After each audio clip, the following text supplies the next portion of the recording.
Les escargots ont envahi les vignes. Particulièrement nombreux cette année à cause des pluies de ce printemps, il est impossible ou presque de s'en débarrasser. On a positionné un produit, un engrais foliaire pour essayer de les faire tomber, ça a marché.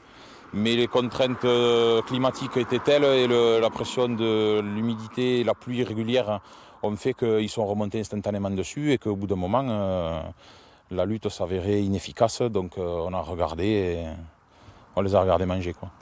Résultat, les escargots ont dévoré les grappes qui deviennent grises et toutes petites. Impossible alors de les récolter. Cette grappe-là est inexploitable, totalement. Qualitativement, ça ne peut pas se mettre dans une remorque de raisin et encore moins dans une cuve et dans une bouteille. Lors des vendanges la semaine prochaine, le viticulteur risque une perte de sa récolte d'environ 15%. Ce phénomène concerne la plupart des vignerons du Minervois. C'est le constat du directeur d'une cave de la région.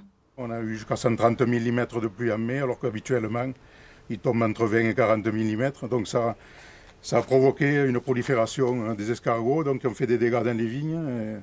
Donc on s'est posé beaucoup de questions et on était assez inquiets à ce moment-là, au printemps, par rapport à ce phénomène.